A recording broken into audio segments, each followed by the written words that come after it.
Live from Washington, D.C., this is Balance of Power with Joe Mathieu and Kailey Leinz.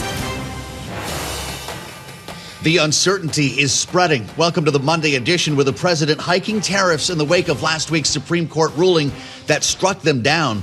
A partial government shutdown reaching day 10. And of course, possible military strikes against Iran still on the table. It's a new week with the same concerns. I'm Joe Mathieu alongside Kailey Leinz in Washington. Thank you for being with us here on the Monday edition. All of this hitting a day before the State of the Union, Kailey, and the markets don't seem to like any of it. No, they certainly don't. Maybe a little bit of AI fear is prevalent in today's market action as well. But yes, to your point, Joe, it's quite a week for all of these stories to intersect as the president gets set to address a joint session of Congress, the justices of the Supreme Court, and the nation tomorrow. Will it be largely focused on his domestic economic agenda? Because that has to do with tariffs. Will it focus on his geopolitical ambitions? Because that probably leads us to Iran. Maybe we'll get a little bit of both. The president told those gathered at the White House today for an event that it's going to be a long speech because he's got a lot to talk about. In conclusion, so I guess he's going to hit them all. The question is, will he stay on script is another one. And what will be the other side of the room? Will there be decorum, or is this going to be a shouting fest like we've seen the last couple of years? We'll find out together with special coverage tomorrow night here on Bloomberg. Indeed. But first, we have our coverage today, and we're going to be focused on these issues specifically. We're going to check in a moment with Mike McKee, who's at the National Association of Business Economics Conference. Quite a day for that to be in town as well, considering the uncertainty regarding the president's tariffs. As President Trump is threatening he may send tariffs higher for countries that aren't playing ball on trade. But we know with the authority he's currently using, or the one he used over the weekend to enact 15% tariffs on our trading partners, Section 122, he can only raise it to that level, and it can only last for so long. That's right. FAFO seems to be the message from the president. In the meantime, he's got 6 months to play with. Indeed, he does. 150 days, but we know that can go by quick. So we'll be keeping track of that story today, but we have to check on the markets as well as the tariff narrative, the AI narrative. All of it is fueling today's action. So Charlie Pellet's taking a look from New York. Hey, Charlie. Well, hello there, Kailey Leinz. Hello, Joe Mathieu. Indeed, a blizzard of selling right now. The snow coming down, and so are stocks. The Dow, the S&P, NASDAQ, all in the red right now. Very close to session lows. A 1% drop on the S&P to 68.38. Dow Industrials down 736 now, down 1.5%. NASDAQ down 1.1% with a 10-year currently yielding 4.02%. Gold up $101. That's an advance of 2%. 52.07 where we stand on gold. And a sell-off right now for Bitcoin, plunging 4.3%. 64,693 on Bitcoin. Again, recapping, S&P down 1%. Joe and Kailey, that is a Bloomberg Business Flash. All right, Charlie Pellet checking the markets from New York. Thank you so much. As Charlie was alluding to, there's quite the intersection between what's happening on Wall Street, or how Wall Street is reading what's happening in Washington, as President Trump is trying to continue his tariff regime, just using different authorities that involve a lot of numbers after the Supreme Court, of course, dealt him a major blow on Friday, ruling the tariffs he had placed under the Emergency Economic Powers Act, IEPA, unconstitutional or illegal. So now we're on to Section 122. Potentially Section 232, Section 301. Those later two, though, Joe, of course, require investigation, whereas the Section 122 tariffs are set to go into effect. As if the alphabet soup in Washington were not enough. I'm getting a popsicle headache. If you are, you're not alone. It is 122 for now, but he's got 150 days there if you want to add more numbers, which is why many are thinking that 301 is going to be the longer-term solution here. But that involves an investigation. It's going to take some time, Kailey. And the markets don't love waiting in conditions like these. So let's start our coverage. Before we talk to Michael McKee with Jeff Mason, Bloomberg White House correspondent. He's on the North Lawn right now, which reminds me to tell you that Mayor Mamdani of New York will be holding a news briefing about 15 minutes from now on the storm cleanup. We didn't get nearly as much as New York here in the nation's capital, which allows us to talk to Jeff outdoors today. It's great to see you, Jeff. I don't know if we should assume that this is going to be the case for the next 150 days, or how long this 301 investigation is going to take, but what's the White House preparing for? Well, I think you're right to say that they're basically wanting to have something in place to make up for what they lost on Friday, which was the broader executive authority that President Trump has taken for himself on trade and on tariffs since the beginning of his administration that the Supreme Court struck down. So they haven't said specifically what the plan is, other than what he told everyone in the White House press corps at the press conference on Friday, which is that they basically have the plan B, and those are all of these other authorities that you were just referencing. I don't think he's going to walk away from that in less than 150 days. What I think they're going to do is try to have something in place that's more permanent by the time that deadline passes. Well, I guess it becomes a question of can they do so? Jeff, we've seen Section 232 investigations open before and concluded, and tariffs gone into place as a result. How much can this process be escalated, fast-tracked, if they're trying to make sure that the revenue gap does not actually grow? Yeah, it's a great question. I don't really know the answer, but what I do know that there's political will to do it as fast as they possibly can. But of course, having lost this case at the Supreme Court on Friday, they have to do it legally. They have to follow the statutes and the laws and the regulations that require the investigations that you were just referencing. So, I'm the wrong guy to say how long each of those investigations are required to take. But for sure, this is a president who will be putting a lot of pressure on his trade team to do them as fast as legally possible so that he can maintain that revenue stream that you mentioned. All right, Jeff Mason, never the wrong guy. We appreciate your reporting from the White House North Lawn, of course, a correspondent for us here at Bloomberg. Thank you so much. And as we consider the political calculations the president and the administration are making around tariffs, clearly their decisions will have economic consequences as well. And I'm imagining that's featuring pretty heavily in the discussion at the location where we find Bloomberg's Michael McKee. He is joining us live from here in Washington, but at the National Association of Business Economics Conference, NABE, which, Mike, I am sure the market driving forces we're looking at today, both this tariff conversation as well as artificial intelligence, are also a lot of what you're hearing about. There's a lot of talk about both here, Kailey, but it's really the labor market that has caught most people's attention for the moment, because the folks here that they're paying attention to are central bankers. Governor Chris Waller of the Federal Reserve this morning saying that he's not sure the strong January payroll numbers are a trend, and he wants to see the February payroll numbers before deciding whether he would advocate for another cut at the March meeting. His view on the tariffs is they don't change much under this 15% Section 122 method that the president is using now, and there's no real certainty about what the president's going to be able to do with the various other sections he might imply. But to Waller, it doesn't matter, because even if they provide some more inflation, he still says it's going to be a one-off kind of thing. Prices go up once and then stop rising, so he's going to look through it. He's not particularly worried about it yet. We're also hearing right now from Christine Lagarde, who said that basically Europe is kind of behind the U.S. on AI, but has enormous potential out there. And Europe is trying its best to get its act together and to move forward and keep up with the U.S. So AI and trade and tariffs and the labor market, the big concerns here right now. Well, that seems to be plenty to go around here, Michael McKee. And if the real worry is not about tariffs, at least when it comes to Mr. Waller, I'm wondering, how we rationalize this reaction in the marketplace. And news today, for instance, from the European Union, that they're going to put the trade deal that they struck with the United States on ice until they learn more. Doesn't that further cloud the picture? Oh, absolutely. It clouds the picture. It makes it more uncertain. And Waller and Christine Lagarde both acknowledge that. But the problem is there's no sense on when there will be clarity, because we don't know how long these investigations will take. We don't know what the administration is going to come up with at the end of that. So it just leaves everybody sort of up in the air and just continuing on the way they have been now. And it probably means we don't see huge price increases right yet, but we could down the road. So that's something to keep track of. And then, of course, is the question of what will AI do to the labor market down the road? There have been some sessions on that as well. And again, nobody knows. This is a very uncertain time for economists as well as politicians. Uncharted is a word we like to use when we talk to Michael McKee. It's great to have you back, sir. We thank you, and good to have you in town at the NABE conference, Bloomberg International Economics and Policy Correspondent. As we add the voice now of Lori Wallach, the director of the Rethink Trade Program at American Economic Liberties Project, with our eyes on tariffs and what might come next. Lori, it's good to have you with us here on Bloomberg TV and radio. 122, 301. Do you even care when we're talking about tariffs at 10 or 15%?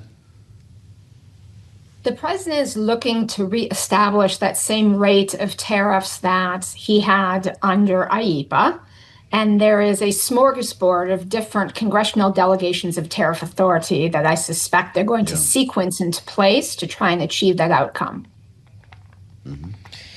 Well, so when we consider what outcome President Trump would like to get, specifically what he would like to elicit from our trading partners in the form of deals, the president took to Truth Social earlier this morning to say any country that wants to, quote, play games with the ridiculous Supreme Court decision, especially those that have ripped off the USA for years and even decades, will be met with a much higher tariff, and worse than which they just recently agreed to. I think he probably is alluding to the EU here, Lori. But when we consider how high those tariffs can go, is there a limit under these other authorities? Because, of course, with IEEPA, he just kind of slapped whatever rate he felt appropriate. Can he do so using other legal grounds? There are other legal grounds that actually allow quite high tariffs. So the unexplored IEEPA-like instrument is a law called Section 338 of the Trade Act of 1930. It hasn't been used since World War II. No one knows how it would go if it were challenged in court, which certainly it would be, but that would take many months.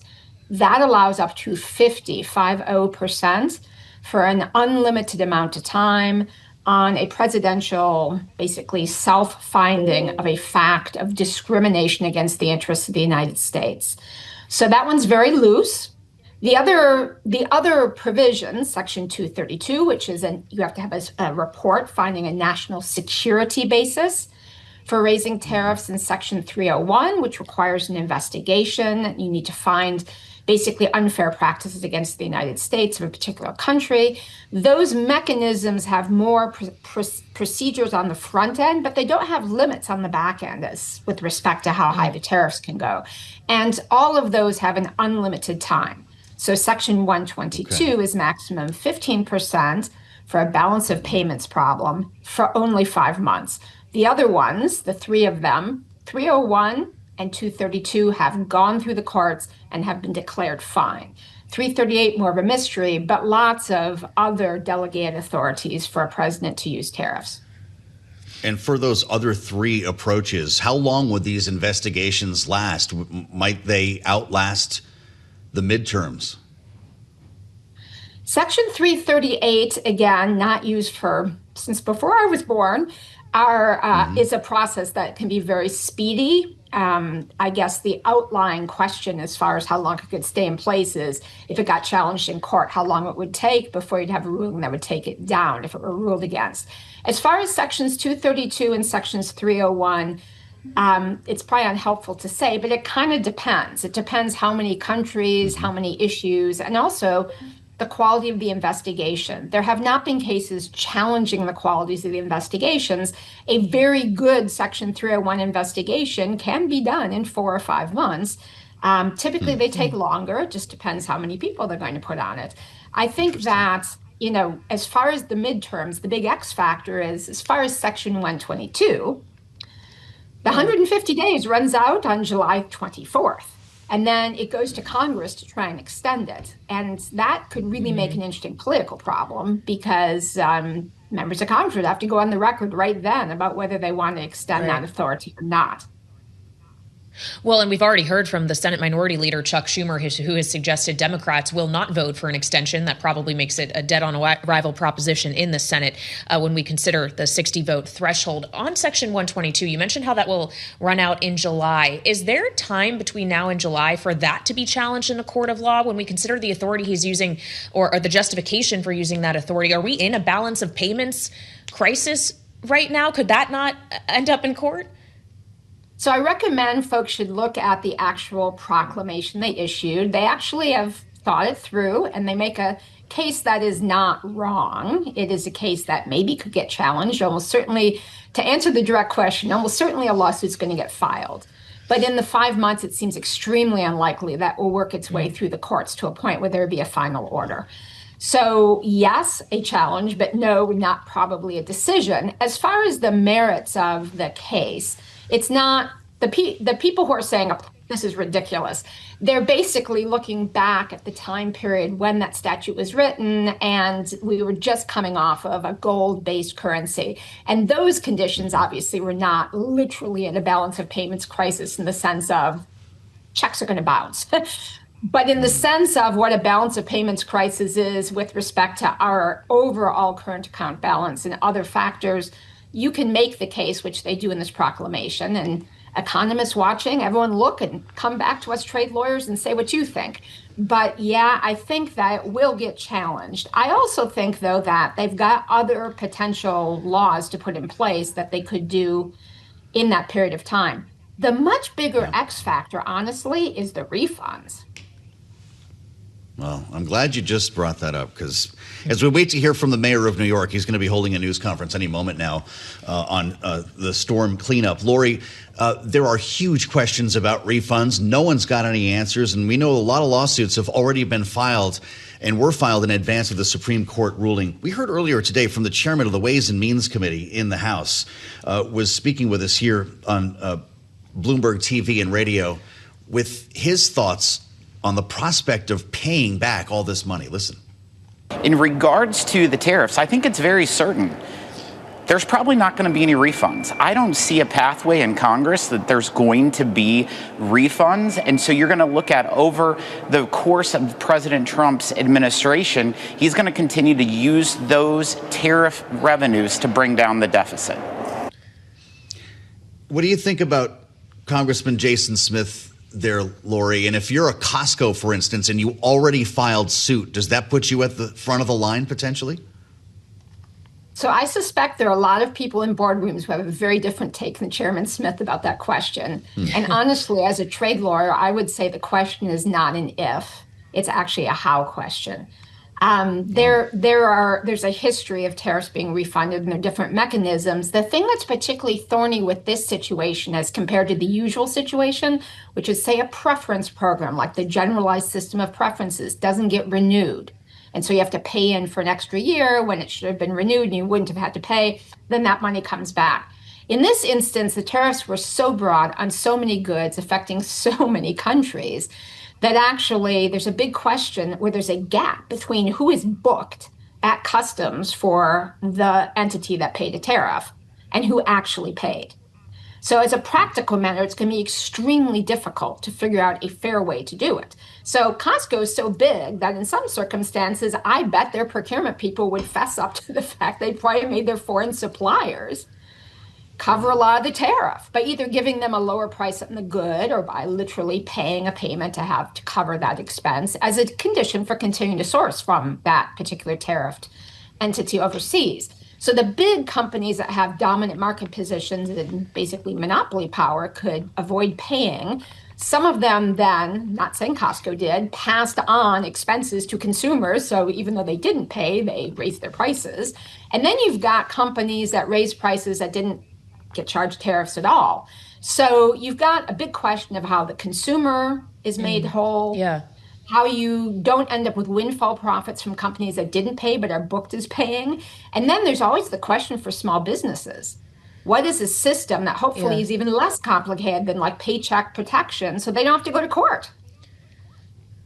Well, Lori, when we consider these questions around refunds, I would point to what a former senator from Ohio, hoping to be a senator from Ohio, again, Sherrod Brown, the Democrat, is out on X posting about today. He says he's calling for a $1,336 refund for every Ohio household, saying that the reckless tariffs ruled illegal by the Supreme Court cost Ohioans $6.5 billion. That's not really how this will work, though, right? You aren't going to see direct checks to households like that. You know, given the complexity I was just describing, that's as fair a way of doing it, honestly. Really? Than anything that's going to come out. One way or another, there's going to be an unfairness. And given how many people have been hit, by rising prices, some of it, again, price gouging using the cover of tariffs. I mean, the beef situation is a classic. 80% of the beef we eat in the U.S. is grown and processed here. So only 20% of imports, and of that, half of it has always been duty-free because it comes from Mexico and Canada, which from day one under the Trump tariffs have had a duty-free exception. So we've seen the prices of beef go through the ceiling, has nothing to do with tariffs, yet it's been claimed by the grocery stores, the meat packers, oh, we can't help you, it's tariffs, we have to pass through the price. So if you had, for instance, the Costcos and those guys who have the wherewithal to sue, getting back the money, but actually a lot of consumers have been the ones who in the end paid, and some of the big retailers didn't pay at all because they had the leverage to make someone else carry it for them. How is that fairer than Senator Brown's idea of giving everyone a check? Wow. Lori, it's fascinating and refreshing to speak with someone who knows as much about this as you do, because there are a lot of armchair experts in Washington right now when it comes to tariffs. The president said on Friday when he met the press after the ruling, going forward, we will be able to take in more money and there will no longer be doubt. Is the first part of that true? He will be able to take in more money from fill in the blank, whether it's consumer, importer, or foreign country, with the new tariff regime than the old one? I think it is hypothetically possible, although seems somewhat improbable. So as a legal matter, if they used all of the authorities that they have, at least like in the year period, the short term, they might be able to bring in the $150 billion. That is more or less what I think the most clean estimates are of the revenue they brought in to date since Liberation Day. And I think, you know, with the laws that they have, they could do that. They could approximate the same kind of tariff levels that they were able to do under IEEPA. Whether or not that's what they're going to do is a different question.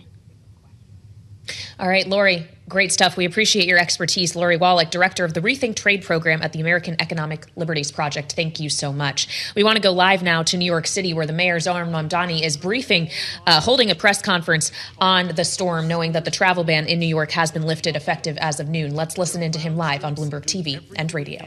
To keep our roadways clear so that emergency vehicles can get through.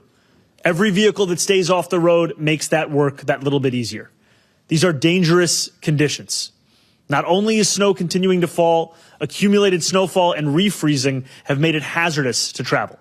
If you can, remain indoors. If you must leave your home, please rely on public transit. I am grateful for our tireless agency teams who have been working nonstop to prepare our city for this blizzard and to keep New York running. This has been a full-force winter weather response operation, with 2,600 sanitation workers deployed on every 12-hour shift and over 2,300 plows, including 700 salt spreaders mobilized citywide. In addition, DSNY has employed 575 emergency snow shovelers across our city last night, with more than 800 shovelers on the morning shift today. Despite the active blizzard, they were able to clear over 1,600 crosswalks, 419 fire hydrants, and almost 900 bus stops overnight. And that does not include what they have cleared since this morning. Amidst this, DSNY has been hard at work to expand their supervision capacity for the snow shoveler program. And as of today, they can now deploy 1,800 New Yorkers per shift. Due to the historic nature of this blizzard, we've increased pay to $30 per hour. You can walk into any DSNY garage until 8 p.m. this evening and then starting again at 9 a.m. tomorrow. All you need to bring is 2 forms of ID to ensure you get paid. In addition to DSNY, the DOT has also cleared over 1,300 sheltered bus stops so far. All of this is managed through DSNY's Blade Runner 2.0 system, which monitors plowing and salting in real time. You too can track their live progress via our plow tracker at nyc.gov/plownyc. As of 12:30 p.m., DSNY has distributed over 50 million pounds of salt and plowed over 99.5% of city streets at least once. As heavy snow continues to fall, every single street in every single borough will be plowed as many times as necessary to make it safe for emergency travel. As I mentioned earlier, parts of Staten Island are being hit hardest by this winter storm. In addition to existing efforts, DSNY is deploying 65 further pieces of equipment to Staten Island, and the NYPD Tow Truck Task Force is now operating especially heavily in the borough to free stuck vehicles, which include MTA buses. Our teams will continue to salt again and again throughout the day. This work has been a testament to the whole of government coming together to tackle a shared challenge. The NYPD Highway Patrol will continue escorting DSNY to facilitate the salting and plowing of our streets. And the Down Trees Task Force has been coordinating across the 5 boroughs. Again, I'm imploring New Yorkers to stay off the roads. The fewer passenger and commercial vehicles need to be assisted, the quicker we can respond to plows and emergency vehicles. And if you can cook at home, please do so instead of ordering food to be delivered, given the conditions. I hope our students enjoy their snow day today and stay warm and safe throughout, but I do have some tough news to share. School will be in person tomorrow. You can still pelt me with snowballs when you see me.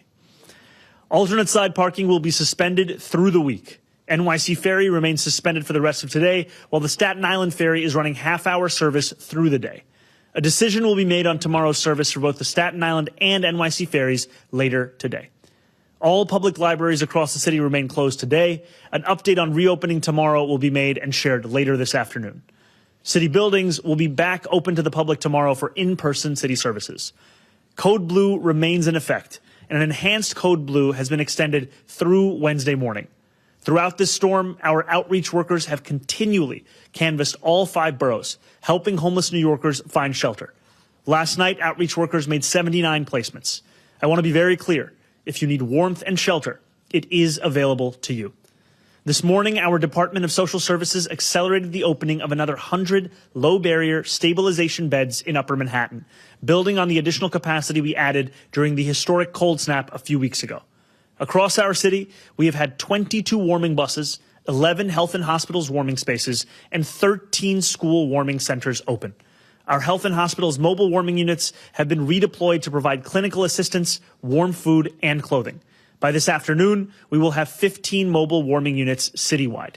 Our on-point overdose prevention centers were also open all of last night and will remain open today and overnight tonight as well. I continue to ask New Yorkers to check in on those who may be struggling. If you see someone in need of warmth or shelter, please call 311 immediately so outreach workers can assist.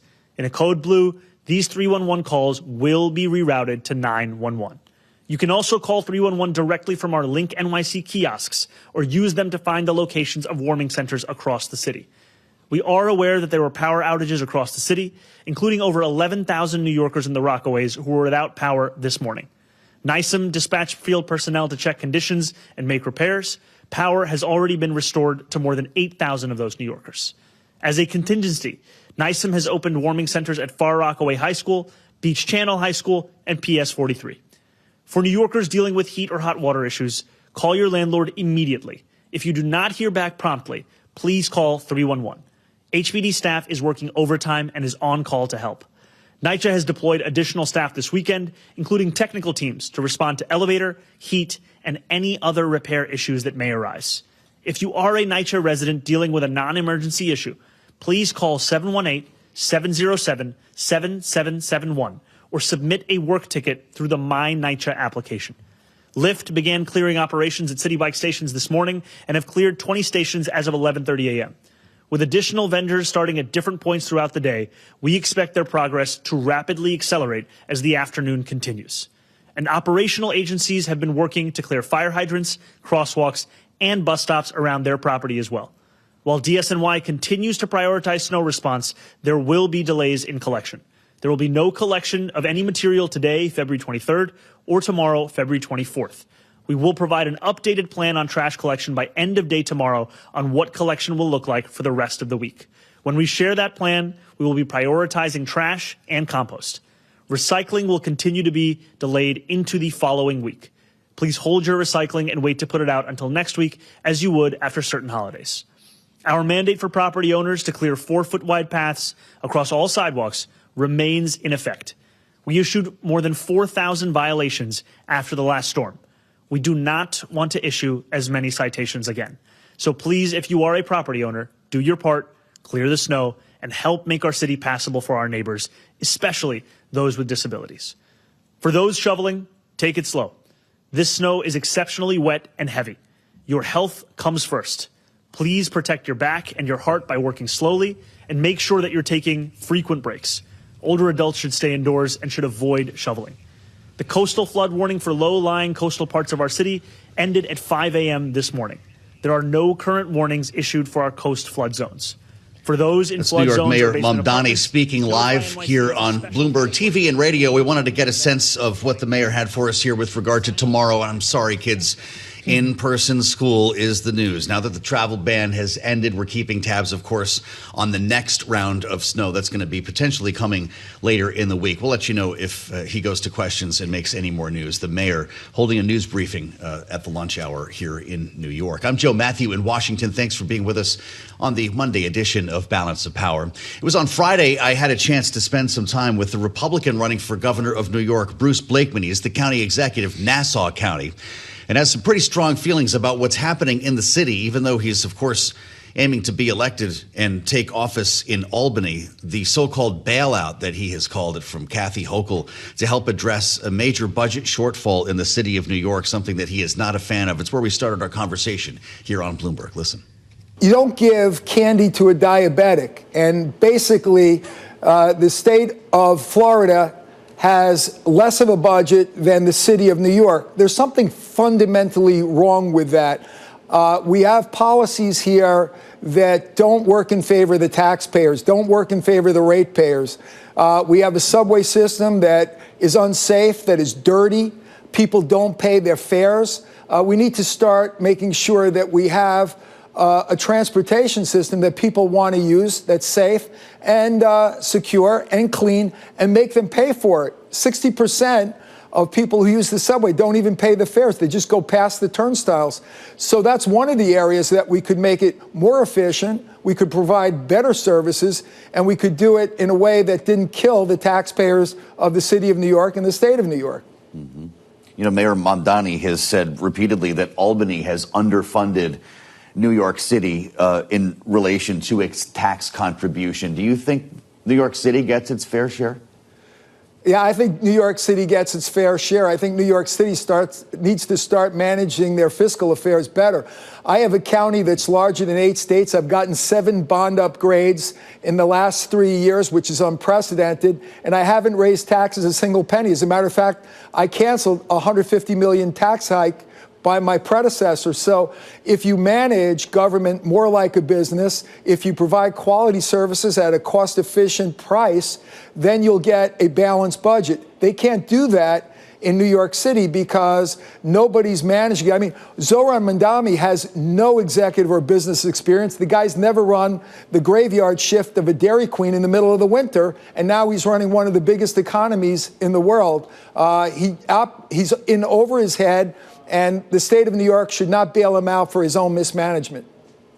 Would you try to make a partnership with the mayor? Obviously, you'd have to work with the mayor of New York City, or would this be a difficult relationship? Well, that's up to him. If he enforces the law and makes for safe communities, then I will support that. I will help with that. But if he doesn't enforce the law and he makes it unsafe to live in New York City, as governor, I will stop that. If he ruins the economy of New York City, I will stop him.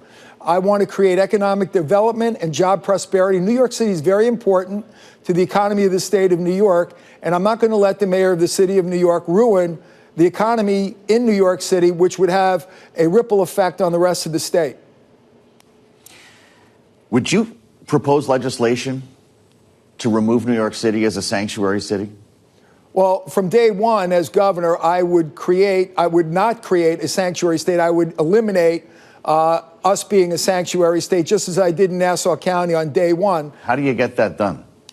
By executive order. I would issue an executive order my first day in office saying that New York State is no longer a sanctuary state. Kathy Hochul has spent billions and billions of dollars of taxpayer dollars on people who have been here for 15 minutes. They came illegally.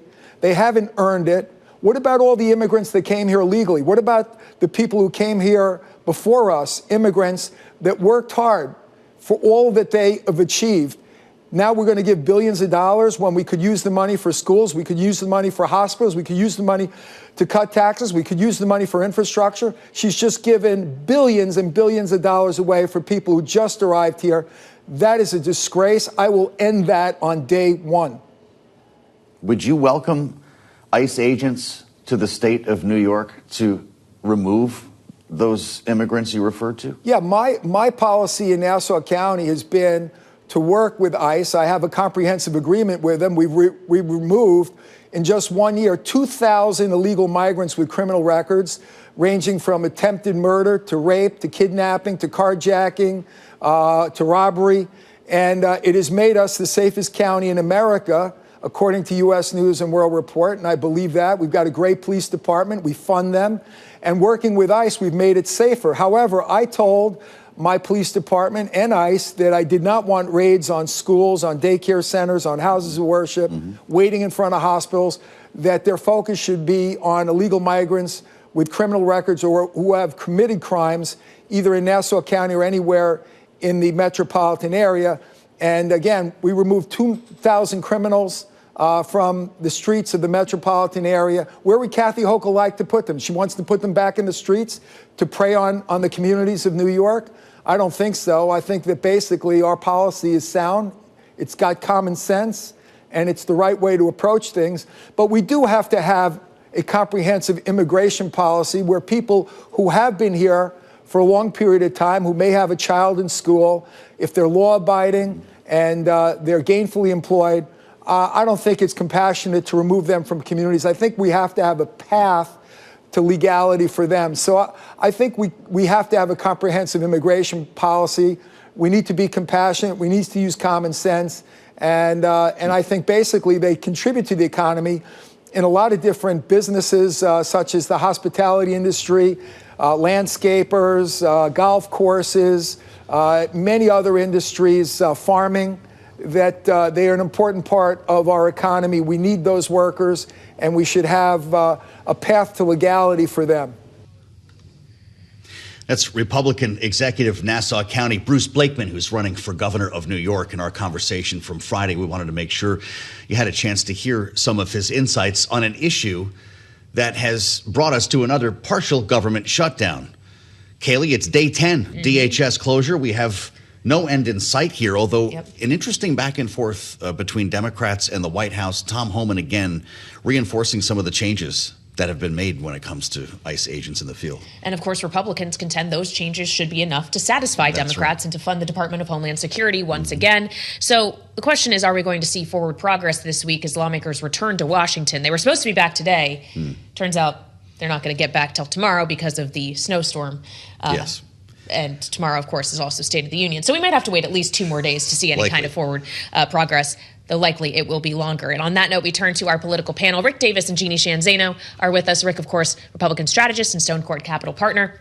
Jeanne, a democracy visiting fellow at Harvard Kennedy School's Ash Center and Democratic analyst for us. Thank you both. So, Jeanne, obviously we know Democrats have been have had a laundry list of proposals that they would like to see. We understand they have viewed the White House counteroffers as insufficient. It seems like we're going nowhere quite fast. Once everyone's back in Washington, do you see this process accelerating, or is there just not adequate political pressure to come to a resolution?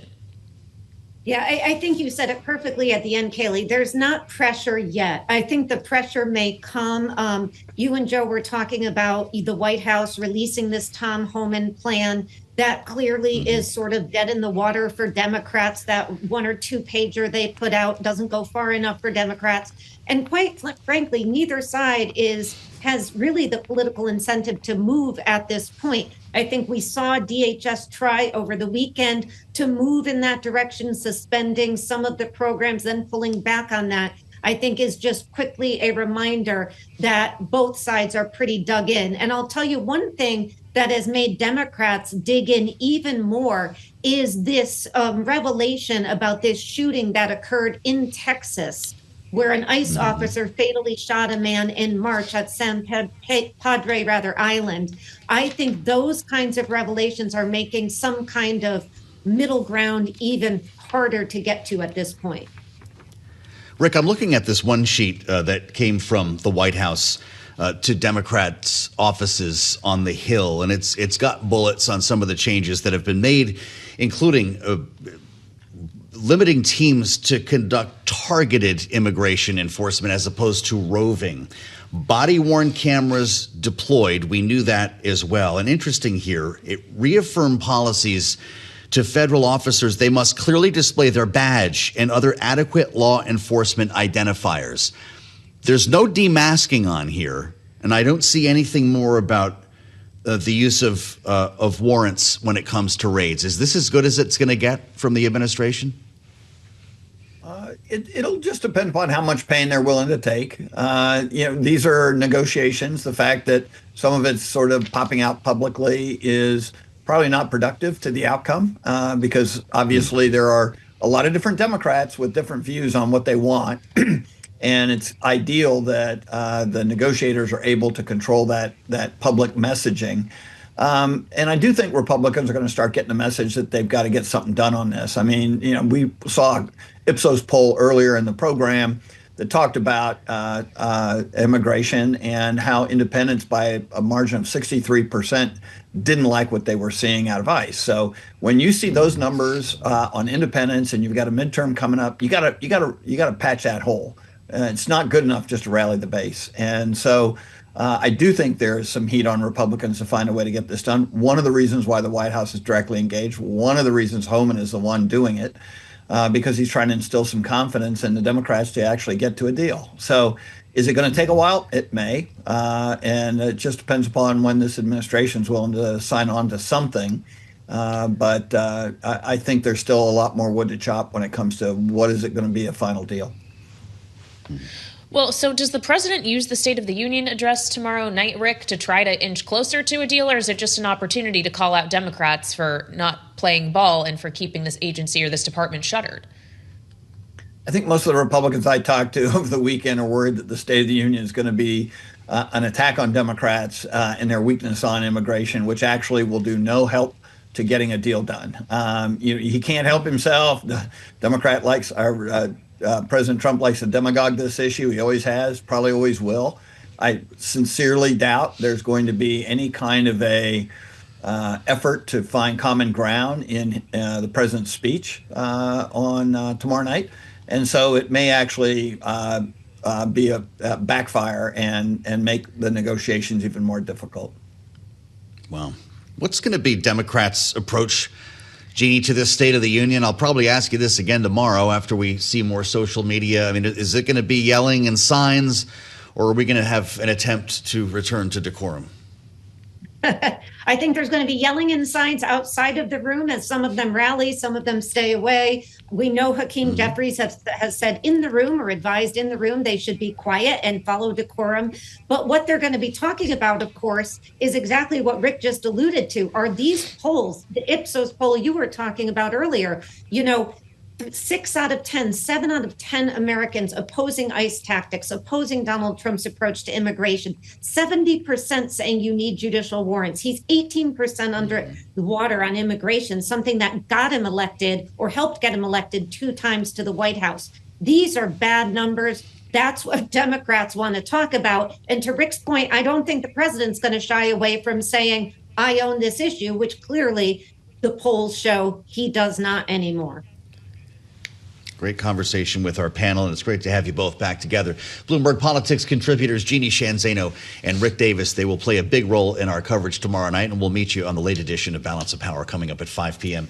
Eastern Time. I'm Joe Mathieu alongside Kailey Leinz in Washington. We've got our eyes on stocks here. The whole conversation about a partial government shutdown continuing with no end in sight. Tariffs, of course, with great uncertainty following the ruling on Friday and the president's approach here, not to mention this massive armada that has been assembled in the Middle East with eyes on Iran. It's not playing well when it comes to the financial markets today, kind of a collision course here when you add uncertainty over AI. Let's bring in Charlie Pellet. He's back today as well and brings us up to date on Wall Street. Charlie, what do you have? Right now, looking at a move lower for the Dow, the S&P, NASDAQ, perhaps the key takeaway at this hour, Joe Mathieu, we are off session lows. Still looking at a 660-point point drop on the Dow, down by 1.3%. S&P down 60 right now. That is a drop of 0.9%. The S&P at 68.49. NASDAQ down 213 for NASDAQ, a decline of 0.9%. Your 10-year at 4.02%. You correctly outlined all of the factors helping combine to send stocks lower. We've got the 2-year 3.44%. Gold is surging 2% now, 52.8 a barrel. The ounce on spot gold. Silver up 3.5%, 87.57 the ounce. West Texas Intermediate crude, though, retreating down 0.6%, 66.10 now for a barrel of West Texas Intermediate crude. Bitcoin down 3.9%. Bitcoin 64,940 on Bitcoin. New York Mayor Mamdani wrapping up a storm update. You heard it live on Bloomberg television and radio. Key takeaway: in-person school resumes tomorrow in New York City. The mayor, however, continues to advise New Yorkers to stay indoors. It is a massive storm. It will rank as one of the top 10 snowiest on record. More than 15 inches of snow in New York City.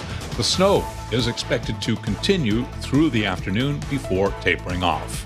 Other news: Novo Nordisk's next-generation obesity shot delivered less weight loss than Eli Lilly's rival Blockbuster, in yet another blow to the Danish company's attempts to regain lost ground in the weight loss market. Novo Nordisk, the ADR, is right now trading lower by 15.9%. Eli Lilly shares are gaining 4.4%. Again, recapping: school in New York resumes tomorrow. Stocks lower. Blizzard of selling with the S&P down 0.9. Joe and Kailey, that is a Bloomberg Business Flash. All right, Charlie Pellet, he knows what he's talking about when it comes to this storm here. Charlie just got back from Alaska last night. This is nothing for him. Charlie, thank you. He'll have more on the markets coming up at the top of the hour, 2 p.m. Eastern time. With our eyes on Bitcoin and oil, as Charlie just mentioned, both heading lower today. In fact, we're looking at a 64 handle again on Bitcoin. I wanted to bring in Mike McGlone just to take a beat on this, because there's been nothing fun about this session, even if we are off our lows of the session. Bloomberg Intelligence senior commodity strategist Mike McGlone, welcome back. When you start seeing Bitcoin back below 65,000, I know that we're in a world here where the chart is broken. How do you interpret the selling?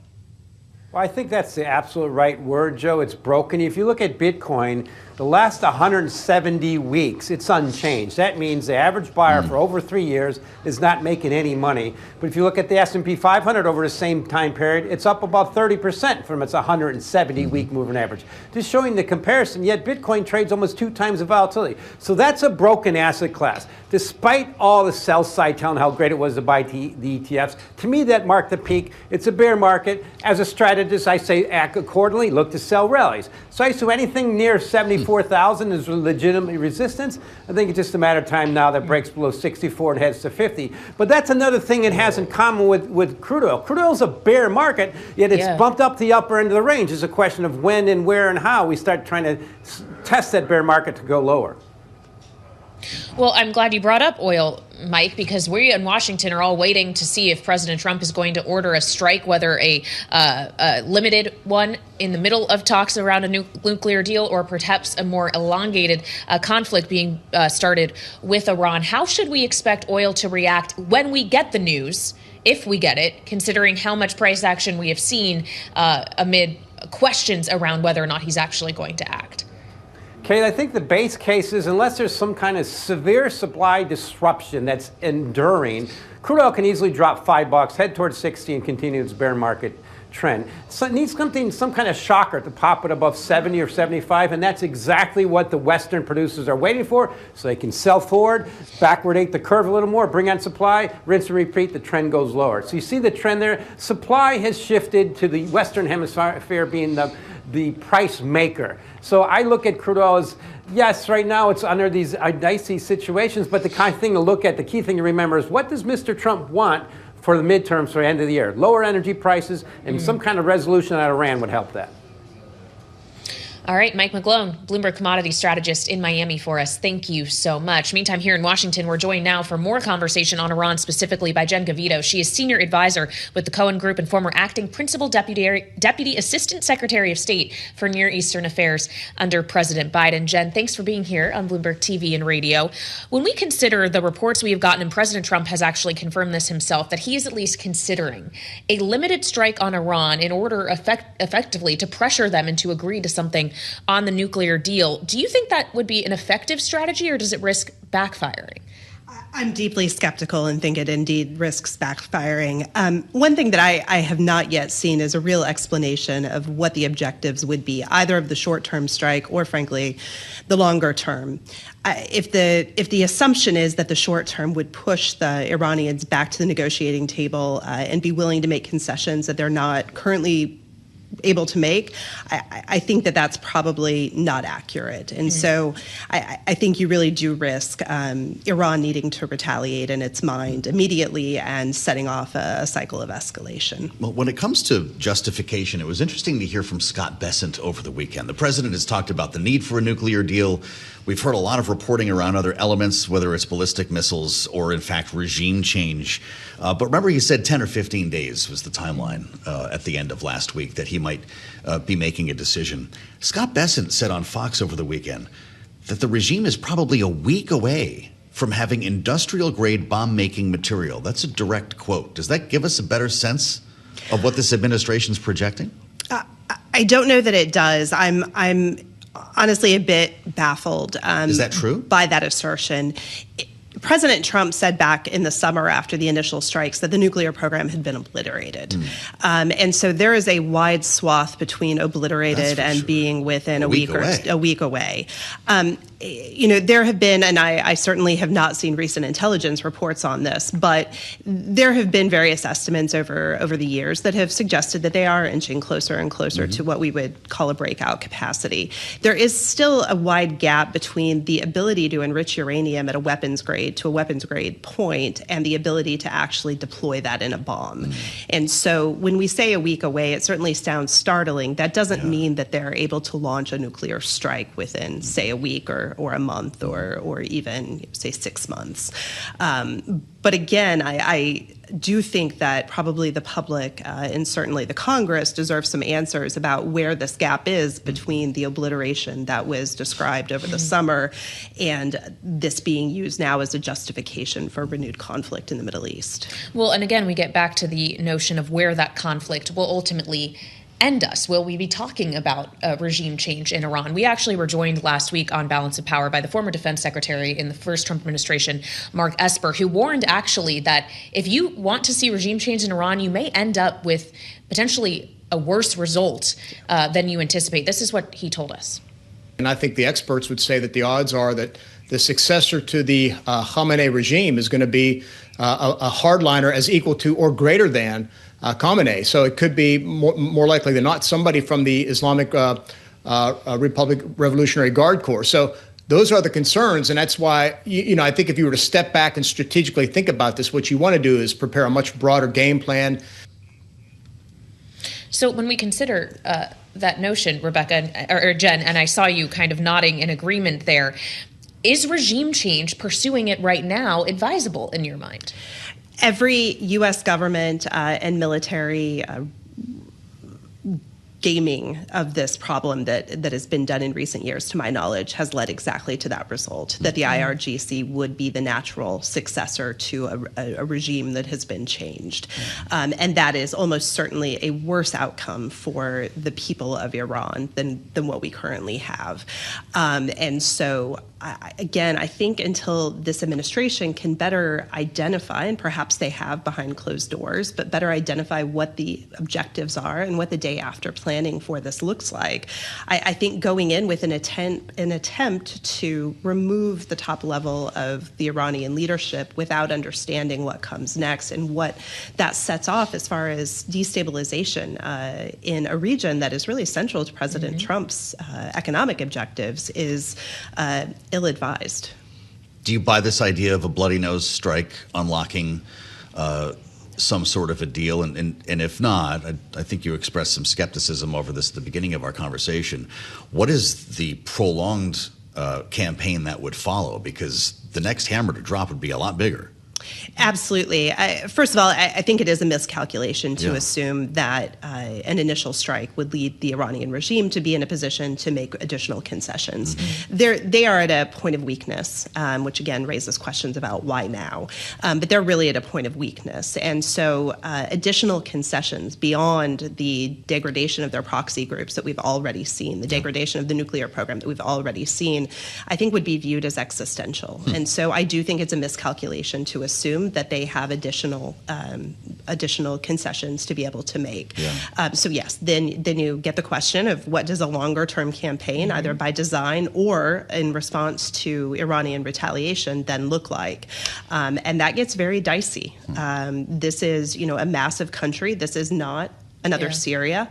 This is a massive country with very deep bureaucratic structures, and so the idea of regime change there is just on a different level than what we've seen elsewhere in the region. And I, again, have not personally heard any explanation of how you would reconstruct a government. Does that involve long-term U.S. investment, for example? And I think that the assumption that the Iranian people would somehow rise up and kind of do the job for us is also probably wishful thinking.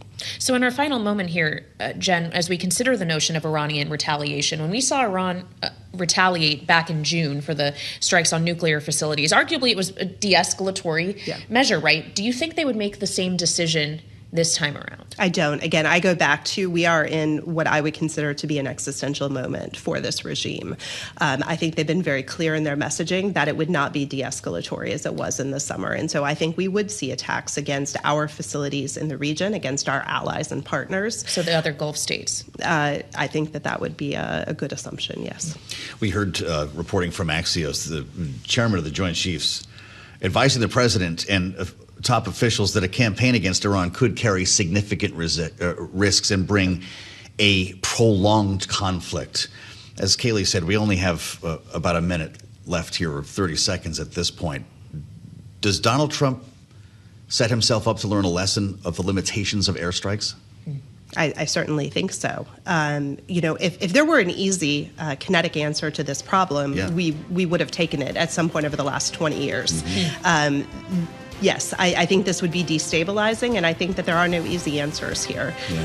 So I think the U.S. would be in a position of not having an identified off-ramp to fall back on.